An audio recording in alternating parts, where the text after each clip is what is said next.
కాంగ్రెస్ పార్టీకి తెలంగాణ రాష్ట్రం అప్పుల పాలైన విషయం తెలుసు. ఎన్నికల ప్రచార సందర్భంగా కాంగ్రెస్ పార్టీ స్పష్టంగా చెప్పింది తెలంగాణ రాష్ట్రం 6 లక్షల కోట్ల అప్పు ఉంది అని చెప్పి కాంగ్రెస్ పార్టీ బీఆర్ఎస్ పార్టీని విమర్శించింది. వాస్తవం ప్రచారం చేసింది. అయినప్పుడు కూడా అప్పు ఉందని తెలుసు. మీకు అప్పు ఉందని తెలిసి కూడా అప్పులు తీరుస్తామని చెప్పి ఒక ప్లాన్ మీకు ఉండొచ్చు. 6 గ్యారెంటీలు ఇచ్చారు. అసెంబ్లీ వేదిక కూడా ఎన్ని అప్పులు చేసిరో బీఆర్ఎస్ పార్టీ ప్రభుత్వం మీరు స్పష్టంగా తెలియజేశారు. అప్పుల విషయం తెలుసు.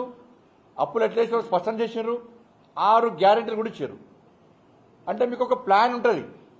ఈ అప్పులను ఎట్లా తీర్చాలి, ఈ 6 గ్యారెంటీలను ఎట్లా అమలు చేయాలి, మీకు ఒక ప్లాన్ ఉంటుంది. ఆ ప్లాన్ ఏంటి ప్రజలకు చెప్పండి ఫస్ట్. కాంగ్రెస్ పార్టీ మళ్ళీ మీరు అసెంబ్లీని వేదికగా చేసుకొని బీఆర్ఎస్ పార్టీ అప్పులు చేసిందని చెప్పి బీఆర్ఎస్ పార్టీని బూచిగా చూపెట్టి మళ్ళీ మీరు 5 సంవత్సరాలు టైం పాస్ చేసే ప్రయత్నం దయచేసి చేయదు. అప్పుల విషయం మీకు స్పష్టంగా తెలుసు. మీ ప్లాన్ ఏంది, మీ ప్రణాళిక ఏంది, ఎక్కడి నుంచి నిధులు పట్టుకొస్తారు, సంపదను ఏ విధంగా సృష్టిస్తారు, మీరు 6 గ్యారెంటీలకు నిధులు ఎక్కడి నుంచి తీసుకొస్తారు. అప్పుల ఊపిలో చిక్కున్న తెలంగాణ రాష్ట్రాన్ని ఏ విధంగా కాపాడతారు, ఒక ప్లాన్ చెప్పండి ఫస్ట్. తెలంగాణ ప్రజలు ఇలా కన్ఫ్యూజన్లో ఉన్నారు, బాధల్లో కష్టాల్లో ఉన్నారు. గతంలో ప్రభుత్వం హామీలు ఇచ్చి మొత్తం మా బతుకులు నాశనం చేసింది. ఏ ఒక్క హామీ నెరవేర్చలే. మా ఒక్కొక్కరి పేరు మీద 1,60,000 అప్పు చేసింది. మేము నమ్మి కాంగ్రెస్ పార్టీకి ఓటిస్తాం. కాంగ్రెస్ పార్టీ ఇప్పటి కూడా ఇంకా స్పష్టం చేస్తలేదు. ఇంకా బీఆర్ఎస్ పార్టీని బూచిగా చూపెట్టి అప్పులు చేసిందని చూపెడతారు. వాళ్ళు అప్పులు చేసిన అంటే వాళ్ళకు గుణపాఠం చెప్పినాం. ఇవాళ మీకు అధికారం ఇచ్చినాం. మీరు ఏ విధంగా అప్పులు తీరుస్తారు, ఏ విధంగా 6 గ్యారెంటీలు అమలు చేస్తారు, ఏ విధంగా తెలంగాణ రాష్ట్రాన్ని అభివృద్ధి బాటకు తీసుకొస్తారు, నిధులు ఎక్కడి నుంచి సమకూరుస్తారని చెప్పి విషయాన్ని స్పష్టం చేయాల్సిన బాధ్యత కాంగ్రెస్ పార్టీ ప్రభుత్వం మీద ఉంది. ఈ మళ్ళా బీఆర్ఎస్ పార్టీని మీరు తిట్టుడు, బీఆర్ఎస్ పార్టీ మిమ్మల్ని తిట్టుడు, వాళ్ళు అప్పులు చేయాలన్నాడు, మీరు అప్పులు చేసిన విషయం స్పష్టం చేయాలి. బీఆర్ఎస్ పార్టీ ఎంత మొత్తుకున్నా వాళ్ళని ఇవ్వాలి. మరిగా వాళ్ళు అప్పులు చేసారు కాబట్టి చేతికిచ్చారు కాబట్టి మీకు అధికారం ఇచ్చారు. మరి మీరు ఎట్లా తెలుస్తారు? ఫస్ట్ నాట్ జీతాలు ఎట్లా ఇస్తారు? నోటిఫికేషన్ చేయాల్సిందే, 6 గ్యారెంటీలు అమలు చేయాల్సిందే, ఉద్యోగస్తులు ప్రమోషన్లు ఇవ్వాల్సిందే, రుణమాఫీ చేయాల్సిందే, మీరు రైతులకు ఇచ్చిన హామీ నెరవేర్చాలి, మహిళలకు ఇచ్చిన హామీ నెరవేర్చాలి, తెలంగాణ రాష్ట్రంలో పేద ప్రజలకు ఇచ్చిన ప్రతి హామీ నెరవేర్చాలి, అన్ని సంస్థలను కాపాడాలి, అన్ని సంస్థల వాళ్ళ సభ్యులకు ఇచ్చిన హామీ నెరవేర్చాలి. కాబట్టి ఎట్లా నెరవేరుస్తారో మీ ప్లాన్ ఏంది, మీ ప్లాన్ ఏదో చెప్పాలి. ఎందుకంటే మళ్ళీ మీకు ఎవరు అప్పు లేరు. అప్పుల్లో పోయి మళ్ళీ అప్పుల్లో పోయి అప్పు అడిగితే కాబట్టి ఈ అప్పు అని చెప్పి అది అయిపోయింది. ఇక అప్పులు చేసింది వాస్తవం అయిపోయింది. కాబట్టి మళ్ళీ ఏ విధంగా మీరు తెలంగాణ రాష్ట్ర ప్రజలకు భరోసా నింపడము, పెట్టుబడులు తెలంగాణ రాష్ట్రానికి రావాలంటే కూడా మీ ప్లాన్ చెప్పాలి. ఎస్, తెలంగాణ రాష్ట్రం అప్పుల పాలైంది, మేము తెలంగాణ రాష్ట్రాన్ని ఈ విధంగా కాపాడతాం, మాకు ఈ విధంగా సోర్సెస్ ఉన్నాయి, మాకు మేము నిధులు సమకూర్చుకుంటున్నాం.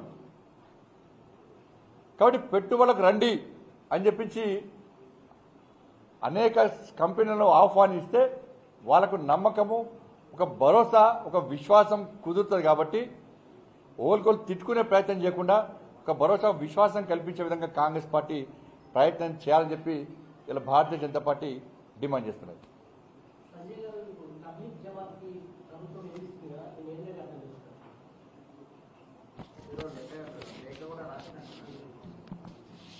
ఇప్పుడు రాష్ట్ర ప్రభుత్వం కొత్తగా ఏర్పడ్డది. మరి వాళ్ళు తెలిసిచ్చిరా తెలియకదిచ్చిరా అనేది ఆ సంస్థను ఇస్లామిక్ దేశాలే నిషేధించినాయి. తెలంగాణ రాష్ట్రం కూడా కరీంనగర్లోనే కోవిడ్ను వ్యాపింపజేసిందే వాళ్ళు. అప్పుడే అనేక విషయాలు బయటకు వచ్చినాయి. వాళ్ళు ఎందుకు వచ్చిర్రు, ఎట్లా వచ్చిర్రు, ఎవరి కోసం వచ్చిర్రు అని చెప్పి ఒక ప్రశ్నార్థకంగా మారింది. అనేక విషయాలు బయటకు వచ్చినాయి. అది అన్న సేవా సంస్థనా, అది దేశభక్తులను తయారు చేసే సంస్థనా, అది ప్రజలకు ఉపయోగపడే సంస్థనా? ఇలా అనేక హిందూ సంస్థలు ఈ తెలంగాణ రాష్ట్రంలో అనేక సేవా కార్యక్రమాలు చేస్తున్నాయి, అనేక భక్తియుత ధార్మిక కార్యక్రమాలు చేస్తున్నాయి. మరి వాళ్ళెందుకు గుర్తురారు?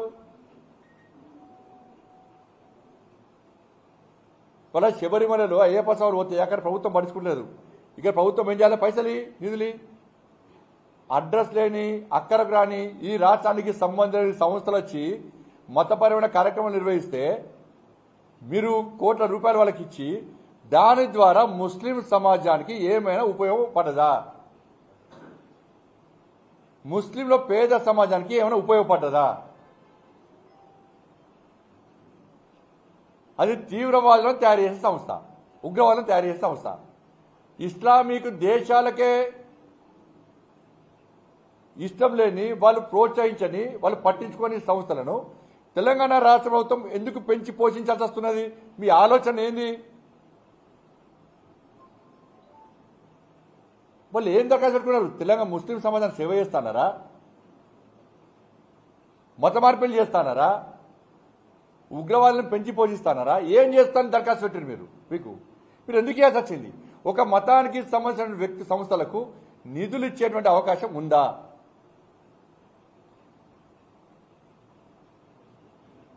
ఇస్లామిక్ దేశాలు ఈ సంస్థను ఎందుకు నిషేధించడో కనీసం రాష్ట్ర ప్రభుత్వం తెలుసుకుందా?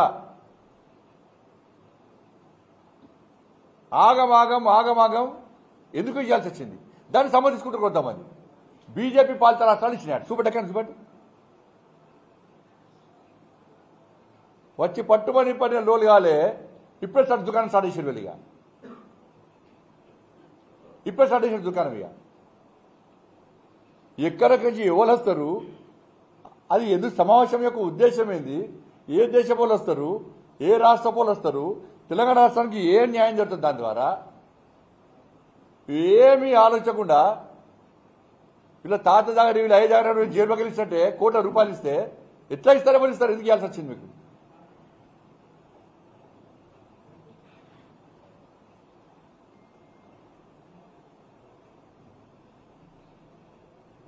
ఒకటి రాష్ట్ర ప్రభుత్వం వెంటనే ఆ నిధులు వాపసు తీసుకోవాలి.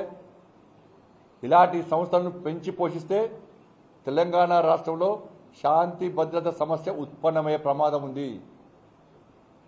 మళ్ళా రాష్ట్ర ప్రభుత్వం స్పష్టం చేసిన కోవిడ్ మహమ్మారి పెరుగుతుందా? ఎందుకు ఇవ్వాల్సి వచ్చింది నిధులు? ఎందుకు పెంచి పోషించాల్సి వస్తుంది వాళ్ళను? దీనికి ఎంఏ పార్టీ సపోర్ట్ చేస్తాడు. దీనికి మళ్ళా వాళ్ళకి ఎందుకు అర్థం కాదు. ఇప్పటికి ఎవరు ఏ పార్టీ ఉంటారు, ఎవరు ఏ సంస్థ ఏం అర్థం కాదు. కోవిడ్ మహమ్మారి నుంచి తెలంగాణ రాష్ట్ర ప్రజలను కాపాడాలి. ప్రజలు ఎక్కడ భయప్రాంతం గురవాల్సిన అవసరం లేదు. మనం ఆల్రెడీ వ్యాక్సిన్ తీసుకున్నాం. కాబట్టి తప్పుడు ప్రచారాలు నమ్మొద్దు. అందరూ జాగ్రత్తగా ఉండాల్సిందిగా కోరుతా ఉన్నాం.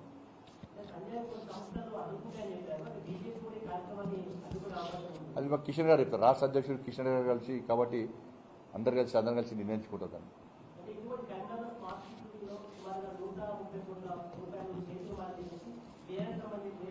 గతం నుంచి కూడా మేము అంటున్నాం. గతం ఉన్నప్పుడు కూడా ఏ బీఆర్ఎస్ పార్టీ నాయకులు కాదు అన్నారు.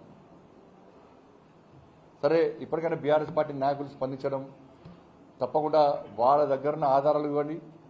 మేము కూడా ఆధారాలు సేకరిస్తున్నాం. మా కూడా ఆధారాలు ఉన్నాయి. నాణ్యత లేకుండా పనిచేస్తున్న విషయం వాస్తవమే. దీని మీద గతంలో మేము ఫిర్యాదు చేసినాం. దాని మీద ఎంక్వైరీ నడుస్తూ ఉన్నది. ఇక రాష్ట్ర ప్రభుత్వం విచారణకు సహకరిస్తలేదు. మరి ఇప్పటికైనా బీఆర్ఎస్ పార్టీ నాయకులు వాళ్ళు స్పందించడం సంతోషం. దాన్ని స్వాగతిస్తున్నాం కూడా.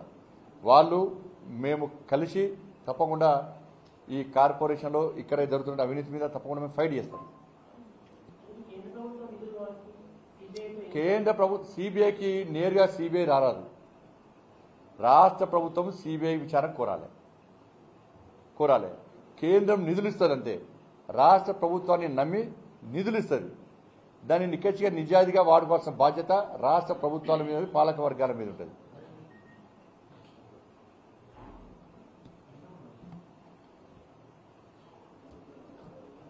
ధన్యవాదాలు.